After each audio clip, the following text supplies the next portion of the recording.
ஸ்ரீ துர்கா தேவி. தான் படைத்த உலகம் அக்னியால் அழிந்திருப்பதைக் கண்டு அன்னையின் கண்களில் நீர் வழிகிறது. தன் கண்களிலிருந்து பெருகிய நீரால் உலகம் மீண்டும் பசுமையாகிவிட்டது. நான் எனது சக்தியால் நீருக்கு பஞ்சம் இல்லாமல் செய்துவிட்டேன். ஆனால் இதனால் என் மனது இன்னும் நிறைவடைந்து விடவில்லை. நான் செய்ய வேண்டிய காரியங்கள் இன்னும் நிறைய இருக்கின்றது. தேவி சரஸ்வதி உலகத்தில் நடந்த அனைத்து விஷயங்களையும் அன்னையிடம் கூறுகிறாள்.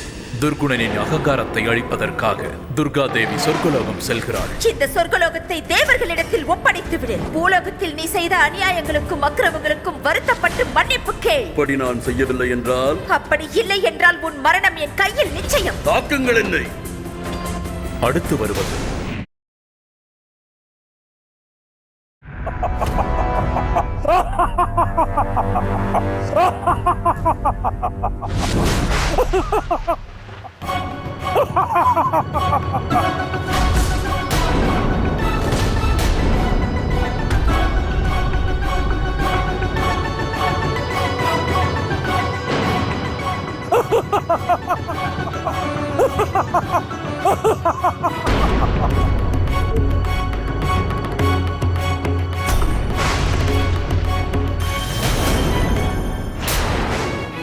அன்னையே, தற்சமயம் துர்குணனை வதைப்பது உச்சிதமாக எனக்கு தோன்றவில்லை.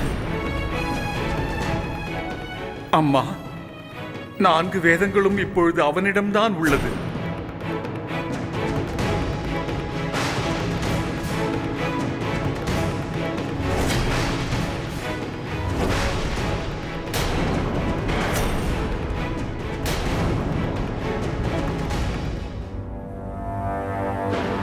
அம்மா, இப்பொழுது நீங்கள் அவனை வதம் செய்துவிட்டால் அவனுடன் சேர்ந்து 4 வேதங்களின் ஞானமும் அழிந்து போய்விடும் தாயே. தங்களின் சிருஷ்டியின் ஞானம் என்பதே இல்லாமல் போய்விடும் தாயே.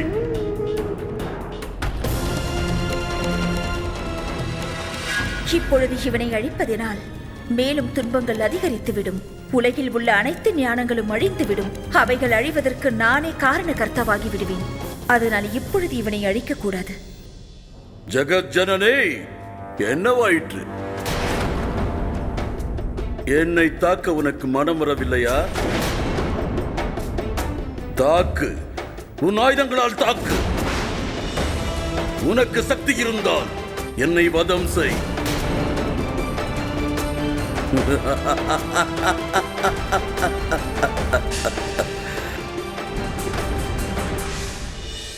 துர்குணா, உன்னுடைய மரணம் உன்னை விட்டு விலகிவிட்டது என்று நினைக்காதே. அது நிச்சயம் நடக்கும். அதுவும் என் கைகளால் தான் உனக்கு மரணம். ஆனால் இப்பொழுது இயற்கை உன்னை கொல்வதற்கு எனக்கு அனுமதி தரவில்லை. நீ இன்னும் சிறிது காலம்தான் வாழப் போகின்றாய். உன் மரணத்திற்காக நீ காத்திரு துர்குணா.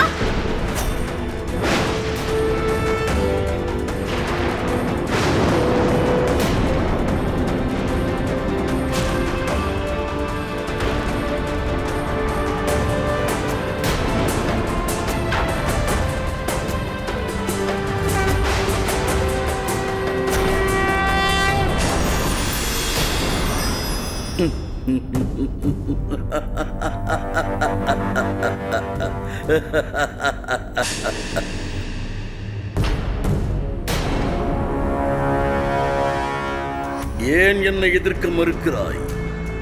அனைத்து சக்திகளும் இப்போது எனது காலடியில். உனது சக்திகளும் சக்தி அற்று போய்விட்டது. உனக்கு பலமில்லை என்பதை ஒப்புக்கொள்.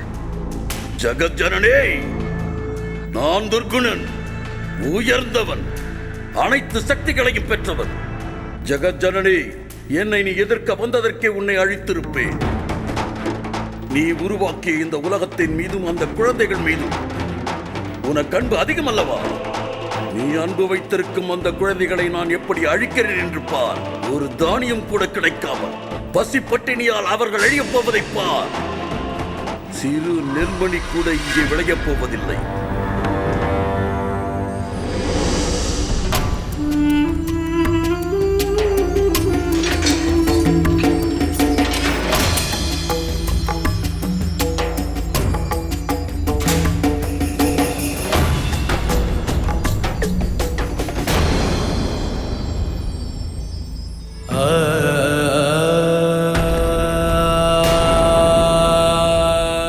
மகரிஷி, தயவு செய்து கண் விழித்து பாருங்கள். கண்களை திறந்து பாருங்கள். தாங்கள் மற்ற ரிஷிகளின் நிலைமையை பாருங்கள். மகரிஷி, அவர்களின் உடலில் இருந்து உயிர் பிரிந்துவிடும் போல் தோன்றுகிறது.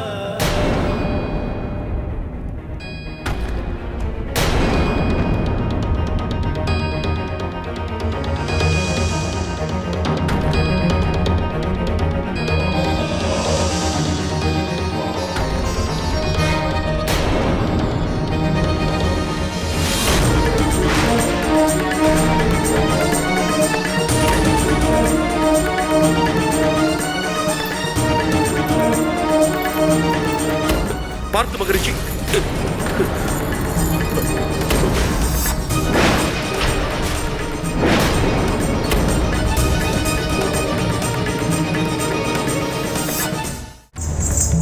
ஸ்ரீ துர்கா தேவி, ஸ்ரீ துர்கா தேவி. போஜனத்தை ஏற்றுக்கொள்ளுங்கள் மகரிஷி. போஜனம் எடுத்து வந்ததால் பிரம்மஹத்தி தோஷம் உம்மை விட்டுவிடும் என்று நினைக்காதே. ஒரு பிரம்மஹத்தி தோஷத்தை அனுபவிக்க ஒரு ஜென்மம் போதாது என்பார்கள். ஆனால் தாங்களோ இத்தனை பிராமணர்களை பட்டினி போட்டிருக்கிறீர்கள். இந்த பாவத்திலிருந்து எப்படி தப்பிப்பீர்கள்? சொல்லுங்கள்.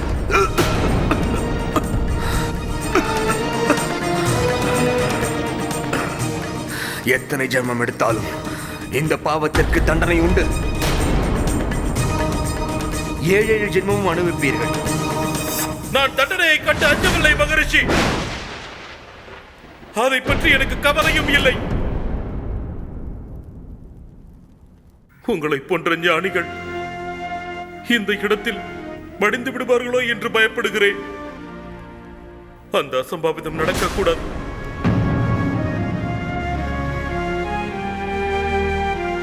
அதனால் நான் உங்களை கெஞ்சி கேட்டுக்கொள்கிறேன். தங்களுடைய பிடிவாதத்தை விட்டுவிடுங்கள். இந்த போஜனத்தை ஏற்றுக்கொள்ளுங்கள் சுவாமி. அன்னத்தை வேண்டாம் என்று நாம் மறுத்தால் அன்னம் நம்மை வெறுத்துவிடும். மகாசக்தியான அன்னபூர்ணியிடம் கோபம் கொள்ளாதீர்கள். தயவு செய்து ஏற்றுக்கொள்ளுங்கள் மகரிஷி அவர்களை. தயவு செய்து தாங்கள் உண்ணுங்கள்.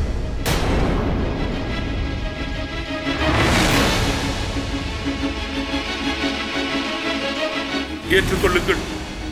பழங்களை சாப்பிடுங்கள்.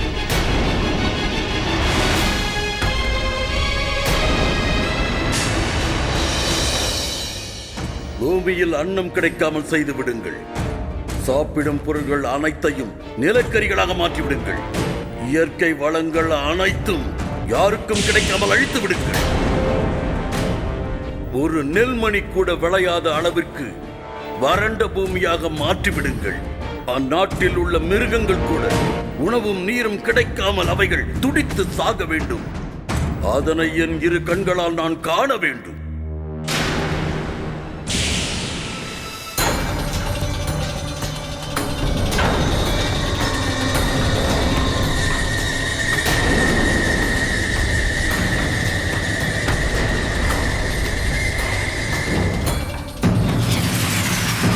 மகரிஷி, இது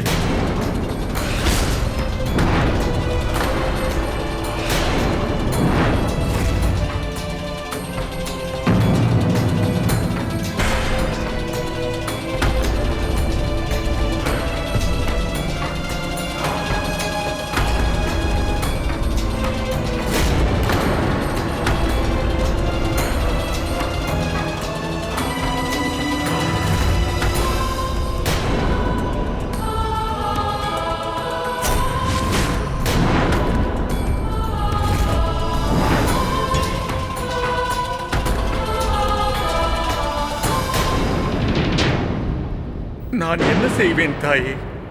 என் வசம் நான் இல்லை. துர்குணன் என்னை நோக்கி தவம் இருந்து 4 வேதங்களையும் என்னிடம் வரமாக கேட்டு பெற்றுக் கொண்டான். என்னை அடிமையாக்கி இங்கே அழைத்து வந்து விட்டான். உண்மையான விஷயத்தை நான் தெரிந்து கொண்டேன் பிரம்மதேவா. துர்குணன் 4 வேதங்களையும் தன் வயிற்றுக்குள் அமிழ்த்திக் கொண்டான். உலகில் உள்ள அனைத்து ஞானங்களையும் இழுத்துக் கொண்டு விட்டான். இப்பொழுது நாம் முதலில் செய்ய வேண்டியது துர்குணனிடம் இருக்கும் வேதங்களை எப்படியாவது பறித்தாக வேண்டும். ஏனென்றால் அவற்றை அவனிடமிருந்து வாங்கினால் மட்டுமே உங்களை விடுவிக்க முடியும். வேண்டாம் தாயே, தாங்கள் என்னை விடுவித்து விட்டால் எனது வாக்குறுதியும் நான் கொடுத்த வரமும் இரண்டிற்குமே அர்த்தமில்லாமல் போய்விடும் தாயே. நான் தங்களிடம் வேண்டி கேட்டுக்கொள்கிறேன் தாயே, நீங்கள் என்னை விடுவிக்காதீர்கள். நியமமும் இதுதான். நான் துர்குணனின் அடிமை. அவனேதான் என்னை விடுவிக்கவும் வேண்டும் தாயே.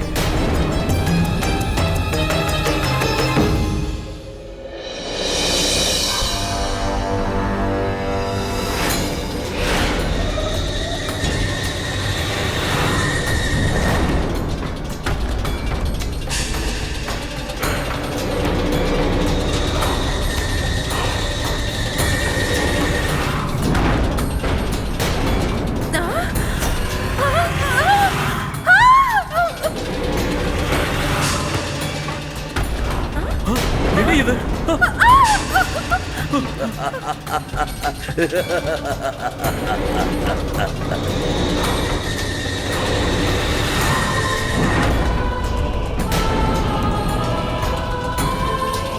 காய்கறிகளை எடுத்துக்கொள்ளுங்கள். எல்லாம் விலை மலிவுதான். எடுத்துக்கொள்ளுங்கள். நன்றாக இதனை குறிப்பார். எப்படி ஆயிற்று? இதெல்லாம் எப்படி ஆயிற்று? ஏன் இவ்வாறாகிவிட்டது? என்ன இது? என்ன இது? ஓடுங்கள், ஓடுங்கள்!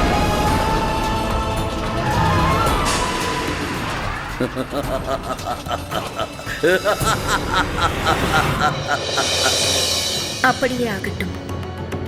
துர்குணனை அழித்த பிறகே நான் உங்களை விடுவிக்கின்றேன். அப்பொழுதுதான் உங்கள் சபதம் நிறைவேறும். அன்னையே, துர்குணனை வதைப்பதற்கு முன்னால் அவனுள் இருக்கும் வேதங்களின் ஞானங்களை வெளியே கொண்டு வர வேண்டும் தாயே. ஸ்ரீமன் நாராயண நாராயண. வணங்குகிறோம் அன்னையே. வணக்கம் தந்தையாரே. நலமோடு வாழுங்கள். ஜெகன் மாதா, இப்பொழுது துர்குணனை அழிப்பதை விட முக்கியமானது பூலோகத்தில் உள்ள மக்களையும் பசுக்களையும் காக்க வேண்டும்.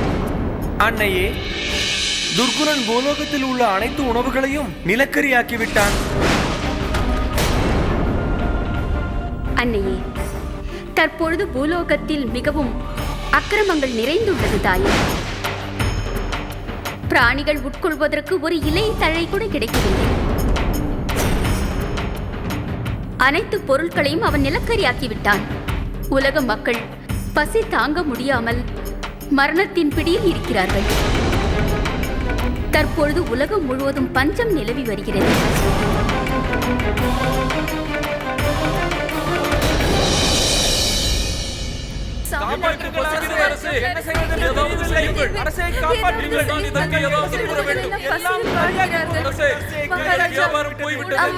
எனக்கு மிகவும் பசிக்கிறது அம்மா.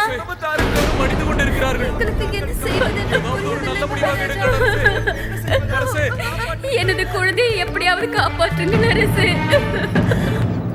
அவன் பசியால் துடித்துக் கொண்டே இருக்கிறான் அரசே. எங்களது குழந்தை மடிவதற்குள் ஏதாவது தாங்கள் செய்ய வேண்டும் அரசே. ஏதாவது செய்யுங்கள். குழந்தைக்கு ஒரு பிடி அன்னம் கொடுங்கள் மகாராஜா. ஒரு பிடி அன்னம் கொடுத்தால் கூட போதும், அவன் உயிர் பிழைத்து விடுவான். அரசே, மகாராஜா, இந்த நாடு சுடுகாடு ஆவதற்குள் தாங்கள் ஏதாவது செய்தாக வேண்டும். ஏதாவது செய்தாக வேண்டும். செய்யுங்கள் மகாராஜா. ஏதாவது செய்யுங்கள் அரசே. ஏதாவது செய்யுங்கள். எங்களை காப்பாற்றுங்கள். எங்களை காப்பாற்றுங்கள் அரசே. எங்களை காப்பாற்றுங்கள். எங்களுக்கு ஏதாவது எங்களை காப்பாற்றுங்கள். பந்துக்களே, என் வசம் இப்போது எதுவும் இல்லை. இருந்தால் நிச்சயம் செய்வேன். நம்பிக்கையோடு இருங்கள். ஜெகஜனனி அன்னை ஸ்ரீ துர்கா நிச்சயம் நம்மை காப்பாற்றுவாள். கையிருப்பு தானியங்கள் அனைத்தும் கரியாகிவிட்டது. என்ன செய்வதென்று புரியவில்லை. பசியால் ஏற்படும் அக்னியை எப்படி அணைப்பேன்? தானியத்திற்கு நான் எங்கே செல்வேன்? பசியால் என் மக்கள் அனைவரும் மடிந்து கொண்டிருக்கிறார்களே. கருணை காட்டு தாயே, கருணை காட்டு. ஏதாவது ஒரு வழியை காட்டு தாயே, எங்களை காப்பாற்று. சுவாமி, நிச்சயமாக வழி கிடைக்கும். வாருங்கள், அன்னையை சரணாகதி அடைவோம். அவளின் பாதங்களை நம் கண்ணீரால் அபிஷேகம் செய்வோம். நிச்சயம் அவள் மனம் இறங்குவாள். தன் புத்திரர்கள் கஷ்டப்படுவதை அவள் விரும்ப மாட்டாள். ஸ்ரீ துர்கா தேவி, ஸ்ரீ துர்கா தேவி.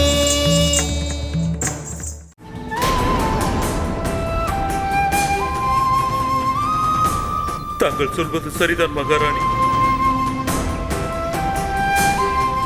நாம் அன்னை ஸ்ரீ துர்கையின் பாதங்களை சரணடைந்தால் நாம் அனைவரும் அன்னை ஸ்ரீ துர்கையின் சக்தியை தான் நாட வேண்டும். அதை தவிர நமக்கு வேறு வழி இல்லை. வாருங்கள் பிரஜைகளே, நாம் அனைவரும் அன்னை ஸ்ரீ துர்கையை அடிபணிவோம். எனக்கு முழு நம்பிக்கை உள்ளது. நாம் அன்னை ஸ்ரீ துர்கையின் பாதங்களை சரணடைந்தால் நிச்சயம் அவள் நமக்கு ஏதாவது ஒரு நல்வழியை காட்டுவாள். நம்பிக்கையோடு வாருங்கள். வாருங்கள், நாம் அனைவரும் துர்கை அன்னையிடம் பிரார்த்தனை செய்வோம்.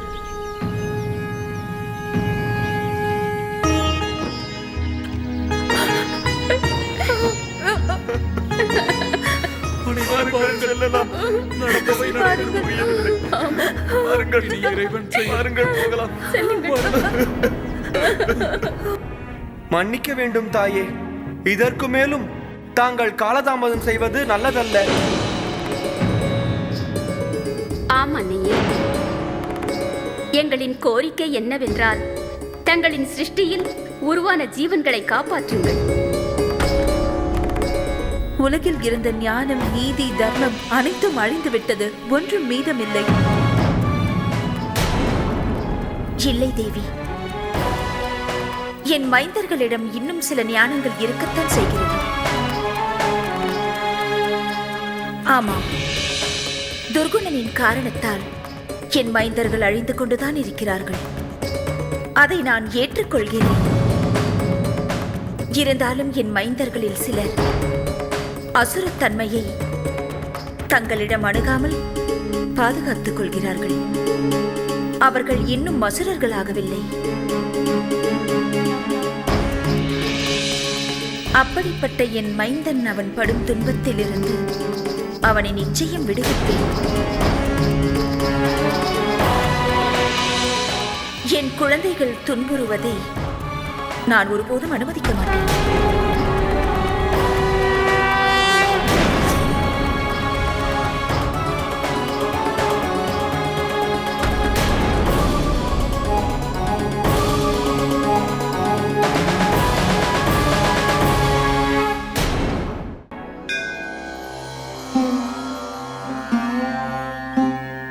உன்னை சரணடைந்து விட்டோம் தாயே. எங்களது கஷ்டங்களை நிவர்த்தி செய். அனைத்து கஷ்டங்களையும் அழிப்பவளே, நாராயணி நமோஸ்துதே, நாராயணி நமோஸ்துதே, நாராயணி நமோஸ்துதே.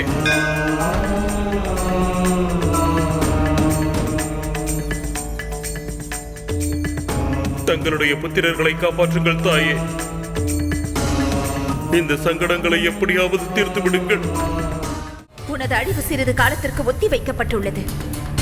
ஏனென்றால் நான் முதலில் செய்ய வேண்டிய காரியம் என் குழந்தைகளை பசியிலிருந்து காப்பாற்றுவது. உன் கொடூர செயலால் அவர்களை கொடூரமாக தாக்கி மாய்த்துக் கொண்டிருக்கிறாய். பசி எனும் நோயால் துடிக்கிறார்கள். ஒவ்வொருவரும் மரணத்தின் பிடியில் இருக்கிறார்கள். நான் உருவாக்கிய இந்த பிரபஞ்சத்தில் தானியம் விளையாதபடி செய்து விட்டாய், வறட்சியை விதைத்து விட்டாய். இந்த பூமியில் வாழும் அனைத்து ஜீவன்களையும் அழிக்க வேண்டும் என்று வெறுப்பிடி தலைகிறாய். நான் மீண்டும் இந்த பூமியில் பசுமையை உருவாக்கப் போகிறேன். தானியங்கள், பூக்களையும் பழங்களையும் அனைத்தையும் உருவாக்குவேன். ஏனென்றால் அப்பொழுதுதான் என் குழந்தைகள் உயிர் பிழைப்பார்கள்.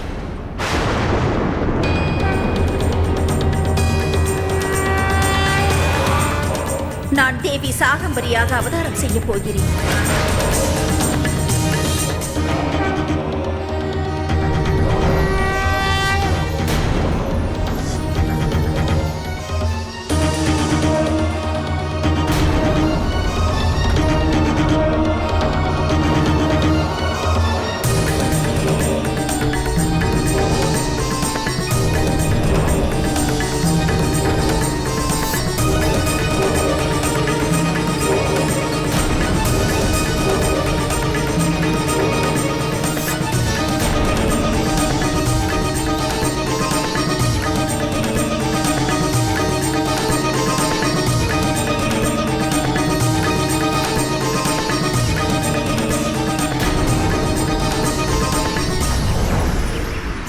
நாராயண நாராயண. அன்னையே, தங்களின் இந்த அவதாரத்தின் நோக்கம் கூறுகிறேன்.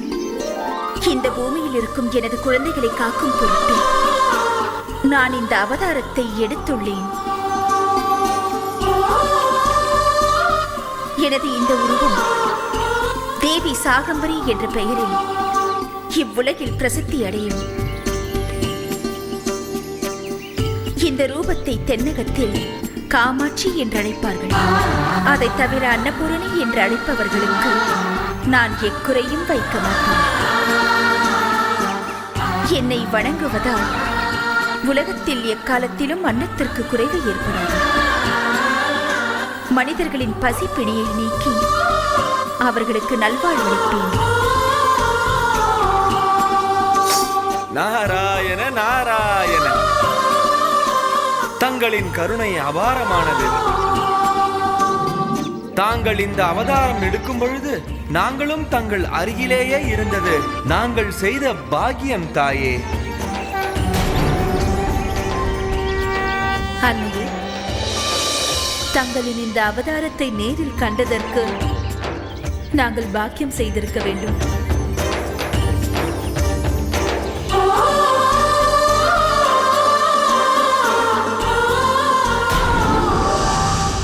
மகனே, உனது அறிவை சற்று பயன்படுத்து. அனைத்து வேதங்களின் ஞானத்தையும் உனக்குள் அமிழ்த்திக் கொண்ட பிறகும் கூட நீ சர்வசக்தி அன்னை, அந்த ஆதிசக்தியை, அன்னை துர்க்கையை எதிர்த்து கொல்ல துணிந்து விட்டாயே.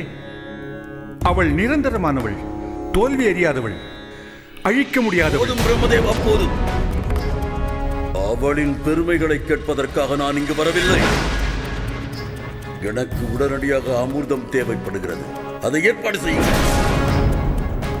பூமியில் நான் மட்டும்தான் அமரனாக இருக்க வேண்டும், வேறு யாரும் இருக்கக்கூடாது. இது சாத்தியமே அல்ல மகனே. நான் இந்த வரத்தை நிச்சயம் கொடுக்கவே முடியாது. நீங்கள் எனது அடிமை, அதை மறந்துவிட்டு பேசாதீர்கள். நான் கேட்கும் மரங்களை கொடுக்க வேண்டியது உங்களுடைய கடமை. நான் உனக்கு கடமைப்பட்டவன்தான். நிச்சயம் வரங்களை தருவேன். ஆனால் மகனே, நீ என்னிடம் வரத்தை பெறுவதற்கு உன் ஸ்வரூபத்தை மாற்றிக்கொள்ள வேண்டும். அப்படி என்றால் மகனே, நீ விரும்பினால் அமரனாக வேண்டும் என்று உனது ஆசையை பிரத்யேகமான உனது ஸ்வரூபத்துடன் அதன் மரணத்தை இணைத்துக் கொள்ளலாம்.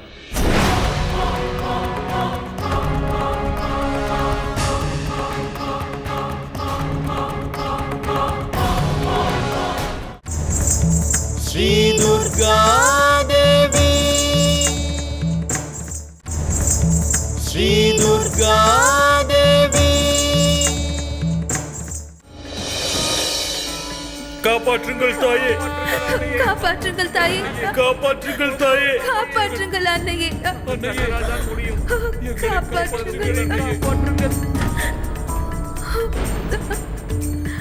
அன்னையே, காப்பாற்றுங்கள், காப்பாற்றுங்கள் தாயே. இந்த கொடுமையில் இருந்து எங்களை காப்பாற்றுங்கள் தாயே.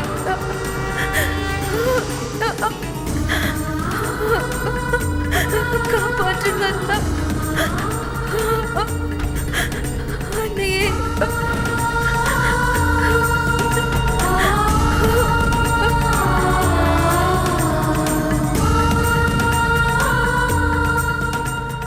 யாராவது அன்னம் கொடுங்களேன், மிகவும் பசியாக உள்ளது. எங்களிடமே ஒரு பொருளும் இல்லாத போது நாங்கள் எப்படி அம்மா தங்களுக்கு உணவளிக்க முடியும்?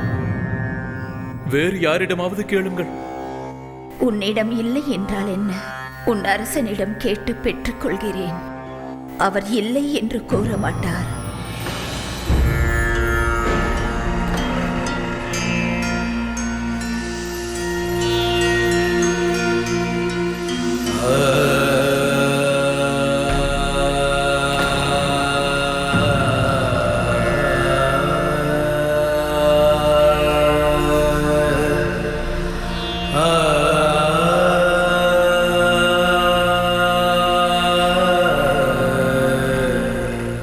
தங்களுக்கு என்ன வேண்டும்? உண்ண உணவு வேண்டும் மகனே. துர்க்கை அன்னையை தரிசிக்கச் சென்று கொண்டிருக்கிறேன். மிகவும் பசியாக உள்ளது. நீங்கள் அனைவரும் அன்னையை ஆராதிப்பதை பார்த்தேன். மிகுந்த ஆசையோடு இங்கு வந்தேன். நிச்சயம் இங்கு போஜனம் கிடைக்கும் என்ற நம்பிக்கையில் வந்துள்ளேன். ஆனால் தாயே, இப்பொழுது எங்களால் தங்களுக்கு ஒருபடி அன்னமும் தர இயலாது. இந்த முதியவளுக்கு சிறிது உணவளிப்பதால் நீ ஒன்றும் குறைந்து விட மாட்டாய் மகனே. நான் குறைந்து விடுவதற்காக சொல்லவில்லை தாயே. வேறு என்ன பிரச்சனை? பிரச்சனை என்னவென்றால், என்னுடைய ராஜ்யத்தில் துர்பிஷம் ஏற்பட்டு உள்ளது. அதனால் என்னுடைய பூமியில் இப்போது எந்த தானியங்களும் விளையவில்லை. அரிசியும் இல்லை, மரத்தில் பழங்களும் இல்லை. என் ராஜ்யத்தில் தானியம் என்பதே இல்லை. என் மக்களே பசியோடு இருக்கும் போது தங்களை எப்படி நான் உபசரிப்பேன்? நீ ஒரு அரசனாக இருந்து கொண்டு ஏன் பொய் உரைக்கின்றாய்?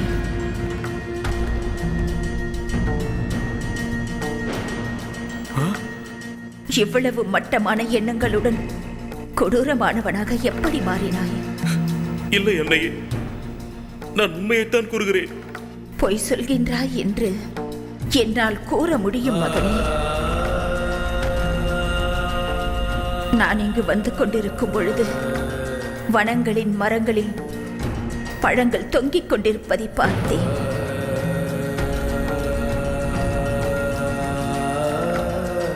விளைநிலங்களில் தானியங்கள் தலையாட்டிக் கொண்டிருப்பதை பார்த்தேன். தர எண்ணம் இல்லை என்றால் சொல்லிவிடுங்கள்.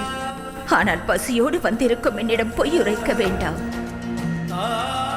தாங்கள் என்ன கூறுகிறீர்கள் தாயே? நான் பார்த்ததைத்தான் கூறுகிறேன். நான் கூறுவதில் நம்பிக்கை இல்லை என்றால் நீயே சென்று பார்த்துக்கொள். கண்டிப்பாக பார்த்தே ஆக வேண்டும். தாங்கள் கூறியது உண்மையா பொய்யா என்று அப்போதுதான் தெரியும். என்னுடைய பக்தி, நம்பிக்கை அனைத்தையும் நான் இழந்து கொண்டே வருகிறேன் தாயே.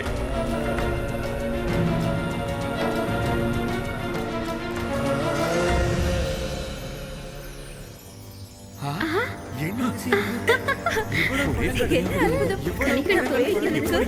ஸ்ரீ துர்கா மனசிறங்கி விட்டால் யார் இவர்கள்? சாப்பிடலாம். என்னால் நம்ப முடியாது. குழந்தைகளுக்கு எடுத்து செல்லலாம். இனி நமக்கு கவலையே இல்லை. எவ்வளவு பழங்கள்! நிறைய பழங்கள் இருக்கு. இனி நம்முடைய பட்டினியில் நிறைய பழங்கள் இருக்கின்றன இல்லையா? இது சரிதான் போல இருக்கிறது. மகாராஜா, இந்த முதியவள் கூறியது உண்மைதான். இனி நமக்கு கவலையே இல்லை. பட்டினியே இருக்காது. நிறைய பழங்கள். அன்னை ஸ்ரீ துர்கா, இது தங்களுடைய கருணைதான். உங்களுக்கு அனந்த கோடி வணக்கங்கள் தாயே. அனந்த கோடி நன்றிகள்.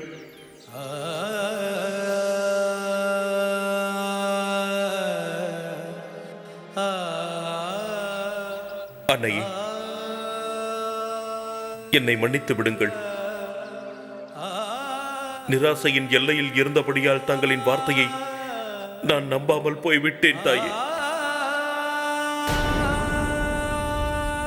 அதனால் தான் தங்களை நான் சந்தேக கண்ணோடு பார்த்தேன். ஆனால் இப்போது மனநிறைவோடு தங்களுக்கு உணவளிப்பேன். தங்களுடைய பயணத்திற்கும் எடுத்துச் செல்லலாம். சற்று காத்திருங்கள் தாயே. இங்கிருக்கும் பழங்களை உங்களுக்கு சமர்ப்பிக்கிறேன். வாருங்கள் மகாராணி.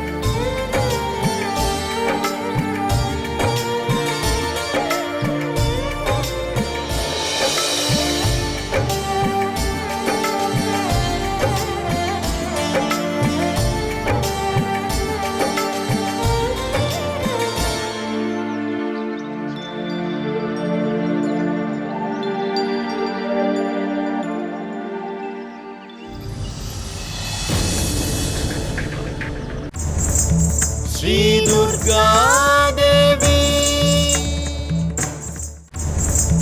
श्री दुर्गा देवी।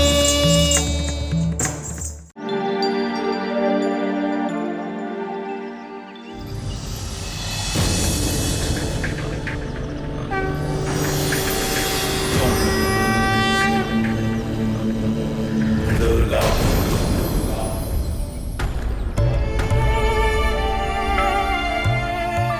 அவர்கள் எங்கே? அம்மா, மகாராஜா, வயதான அன்னை வடிவில் துர்க்கை தான் வந்தாள் என்று என் மனம் கூறுகிறது. தன் புத்திரர்கள் படும் வேதனை தீர்க்க வந்திருக்கிறாள். கஷ்டம் தீர்ந்து உணவு கிடைத்தவுடன் மறைந்து விட்டாள்.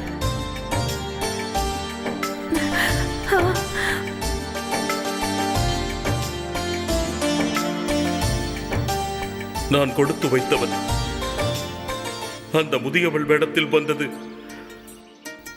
ஜெகஜனனி அன்னை ஸ்ரீ துர்காவேதான். உனக்கு அனந்த கோடி வணக்கங்கள் தாயே, அனந்த கோடி நன்றிகள்.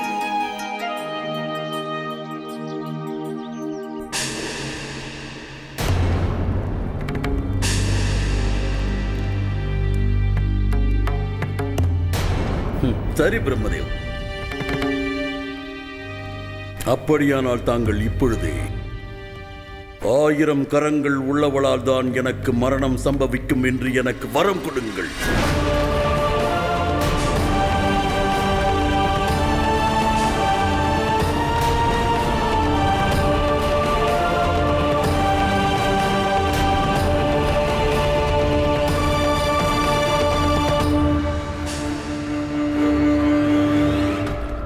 அப்படியே ஆகட்டும். பிரம்மதேவா, அமிர்தம் பருக நான் தயாராகிவிட்டேன். உடனடியாக எனக்கு அந்த அமிர்தத்தை கொடுங்கள். இன்று முதல் நான் அமரனாகிவிட்டேன். யார் கையாலும் நான் மடியப் போவதில்லை. எனக்கென்று மரணமும் இல்லை. பிரம்மதேவா, நான் நிச்சயம் அந்த ஜெகத் ஜனனியை அழித்து விடுவேன். நிச்சயம் வதம் செய்து விடுவேன்.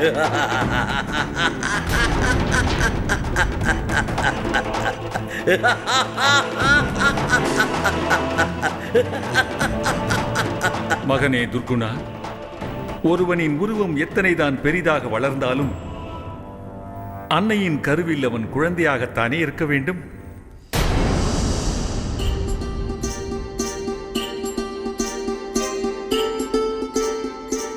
தேவர்களே, நடந்தவை அனைத்தையும் தடுக்க இயலாமல் சூழ்நிலை கைதியாகிவிட்டேன்.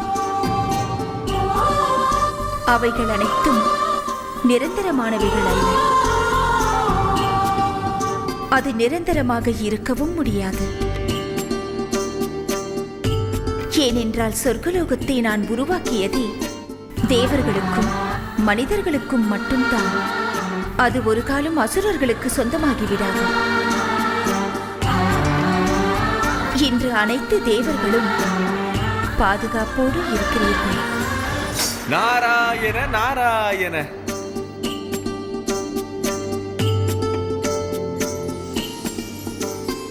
வணங்குகிறேன் தாயே.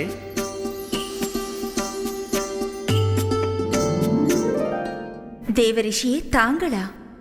தாங்கள் இங்கு வர காரணம் என்ன? நாராயண நாராயண. தாங்கள் அந்தர்ஞாமியாக இருந்தாலும் நடக்கவிருக்கும் சம்பவத்தை நான் தானே எடுத்துரைக்க வேண்டும். அன்னையே, துர்குணன் தன்னுடைய சேனைகளையும் அசுரர்களையும் தயார் செய்து கொண்டு தாங்களிடம் போர் புரிய வந்து கொண்டிருக்கிறான்.